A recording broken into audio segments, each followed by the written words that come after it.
Assalamu alaikum. Allah subhanahu wa ta'ala adamды öte keremet tartipte yaratgan. Estağfirullah. Laqad khalaqnal insana fi ahsani taqvim. Biz öte körküm tartipte yarattık deydi. Manisi uşunday hayattın. Бұл эмне болгон тартип? Балким бул дененин тартибин айтып атат. İşte тартиби. Өзүнө жараша бир эрежеси бар дененин. Кан оңдон солго айланат.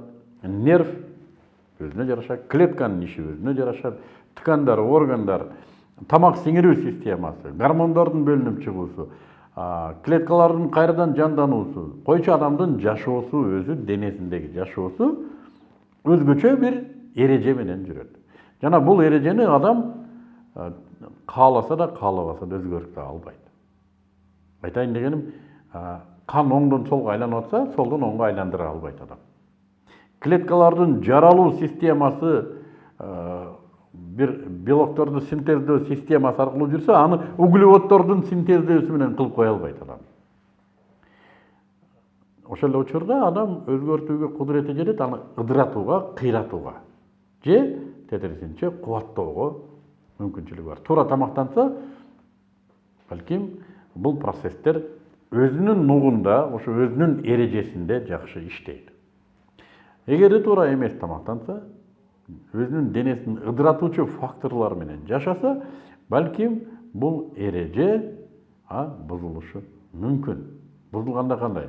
Бул эреже пайда бербей турган башка эрежелерге, рак клеткалары, оорулар, оорулардын пайда болуусу да өзүнчө бир эреже. Көрдүңүздөр, адамдын денесинин өзүндө кандай бир көркөм эрежелер бар.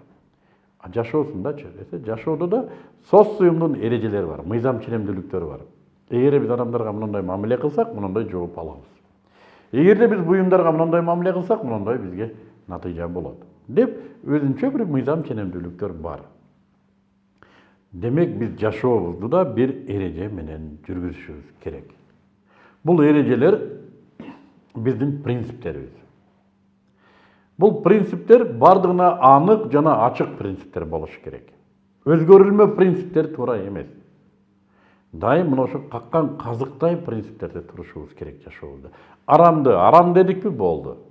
Арам экенин билдикпи, жебейбиз. Курсагыбыз ачып өлгөнү калсак да. Адал дедикпи, адалды гана жейбиз. Адал менен гана иштейбиз. Бул эгерде кимдир бирөө эреже катары жаратуучусунун эрежесин алса, динди алса. Динди албагандар да бар, дин менен жашабагандар да бар. Канткенде да биз жашообузда бир эреже болушу керек.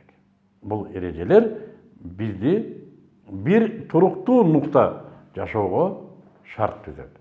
Эгерде биздин жашообуз туруктуу нукта болбосо, оңдон солго, солдон оңго секирип отурса, бул ансыз деле берилген бир убактылуу каниет, байлык, биз ушуга алаксып отуруп, өзүбүздүн кудуретибизден, кыла турган ишибизден, адам болуп жаралуудагы негизги максатыбыздан алаксып калышыбыз мүмкүн. Демек ошондуктан биздин жашообузда анык эрежелер болуш керек. Өзгөчө эмне үчүн биз ислам динин сүйөбүз? Эмне үчүн ислам дини үчүн курбандыкка даярбыз? Бул эрежелер бизди жараткан жаратуучудан берилген эрежелер. Анын пайгамбарлары жана акыркы пайгамбары түптөп кеткен тамырлуу түптүү эрежелер, принциптер.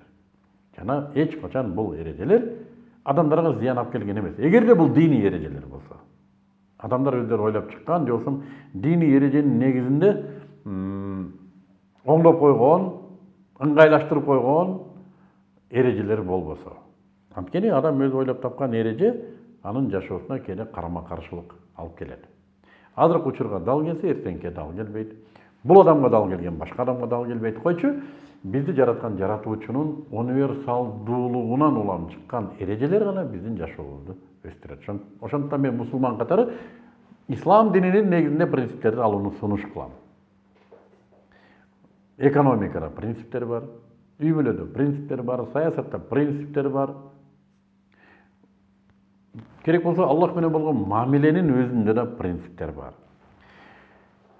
Демек, жашообузда бир эреже болуш керек. Ар бир мамилебизде эреже болуш керек. Аял менен кандай эрежеде жашайбыз? бала менен кандай эрежеде жашайбыз, кошуна менен кандай эрежеде жашайбыз, өнөктөш менен кандай эрежеде, өзүбүздүн денебиз менен кандай эрежеде жана жараткан жаратуучубуз менен кандай эрежеде мамиле кылабыз. Бул анық ачылган китепте бизде тартиптелиши керек. Эгер ийгиликке жетебиз десек, эрежеси жок, кыргызда аябай таасын айтылган сөз бар. Ай дер ажоосу, кой дер кожосу жок дейт. Кемчон той. Жанагы орустарда бир аталышы бар, куник аталышы, перекати поле деп коет, кыргызча мен билбейт экенмин ушул эмне деп айтат. Чөлдө көчүп жүргөн бир бадал болот, тамыры жок. Шамал каяка айдаса ошол жакка кете берет. Же болбосо биздин жашообуз ушундай. Же жалбырактай, дарактан үзүлдү жалбырак, жерге шамал айдаса кайерге барып түштү, ошол өзүнө өзү эмес. Биз ошентип кырдаалдын кулу болуп калбашыбыз керек. Эрежебиз